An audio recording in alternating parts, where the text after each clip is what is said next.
হয় এটি একটি নির্দিষ্ট দিকে যাবে, ফলে ট্রেডাররা সেই দিকে এন্ট্রি নেয়, কিন্তু তারপরেই দাম হঠাৎ করে উল্টো দিকে চলে যায় এবং এন্ট্রি নেওয়া ট্রেডারদের ফাঁদে ফেলে দেয়, যার ফলে তাদের ক্ষতি হয়।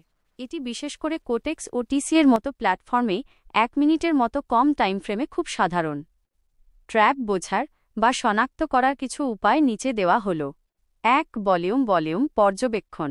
কিভাবে একটি ব্রেকআউট বা প্যাটার্ন পূর্ণ হওয়ার সময় যদি ভলিউম কম বা গড় থাকে, তবে সেটি একটি সম্ভাব্য ট্র্যাপ হতে পারে।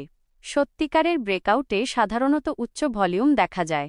উদাহরণ: দাম যখন একটি রেজিস্ট্যান্স লেভেল ভাঙে কিন্তু ভলিউম বাড়ছে না, তখন সেই ব্রেকআউটটি মিথ্যা বা ট্র্যাপ হওয়ার সম্ভাবনা থাকে। 2. ক্যান্ডেলস্টিকের আকার এবং শ্যাডো। ক্যান্ডেল সাইজ এবং শ্যাডো। কিভাবে যদি একটি ক্যান্ডেল খুব দ্রুত একটি লেভেল ভেঙে দেয় এবং সেটির লম্বা শ্যাডো উইক টেল থাকে যা ব্রেকআউটের বিপরীত দিকে প্রসারিত, তবে এটি ট্র্যাপের লক্ষণ হতে পারে।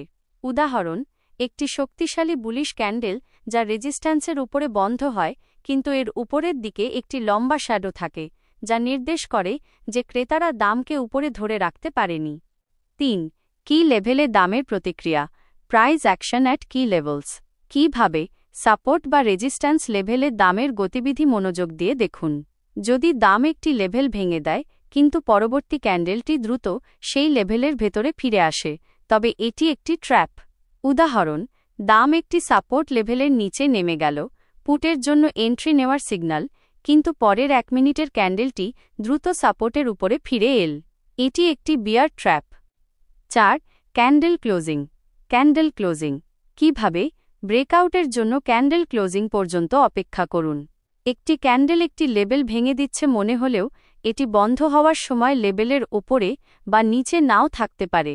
উদাহরণ: একটি ক্যান্ডেল রেজিস্ট্যান্সের উপরে চলে গেছে কিন্তু ক্যান্ডেলটি বন্ধ হওয়ার আগেই এটি আবার রেজিস্ট্যান্সের নিচে চলে আসে। 5. Time frame confirmation. Time frame confirmation. কিভাবে 1 মিনিটের মতো ছোট টাইম ফ্রেমে ট্র্যাপ বেশি হয়। যদি সম্ভব হয়, ব্রেকআউটের নির্ভরযোগ্যতা যাচাই করতে 5 মিনিটের মতো একটু বড় টাইম ফ্রেমেও প্যাটার্নটি দেখুন। বড় টাইম ফ্রেমে ব্রেকআউট বেশি নির্ভরযোগ্য হয়। সীমাবদ্ধতা। বাইনারি অপশন ট্রেডিংয়ে বিশেষ করে 1 মিনিটে এই সুযোগটি সবসময় থাকে না। 6. ইন্ডিকেটরের ডাইভারজেন্স। Indicator divergence. কিভাবে কিছু ক্ষেত্রে RSI বা MACD এর মতো ইন্ডিকেটর থেকে ডাইভারজেন্স ট্র্যাপের ইঙ্গিত দিতে পারে। উদাহরণস্বরূপ: যদি দাম নতুন উচ্চতা তৈরি করে কিন্তু RSI নতুন উচ্চতা তৈরি না করে নিচে নামতে শুরু করে, বিয়ারিশ ডাইভারজেন্স, তবে এটি একটি সম্ভাব্য বুল ট্র্যাপের ইঙ্গিত হতে পারে। ট্র্যাপ এড়ানোর কৌশল। কনফার্মেশনের জন্য অপেক্ষা করুন, তাড়াহুড়ো করে এন্ট্রি নেবেন না। ব্রেকআউটের পর একটি ক্যান্ডেল লেবেলের উপরে বা নিচে বন্ধ হওয়ার জন্য অপেক্ষা করুন, এমনকি প্রয়োজন হলে পরবর্তী ক্যান্ডেলের জন্য অপেক্ষা করুন। রিটেস্টের জন্য অপেক্ষা করুন। অনেক সময় দাম একটি লেবেল ব্রেকআউট করার পর সেই লেবেলটিকে পুনরায় পরীক্ষা রিটেস্ট করতে ফিরে আসে।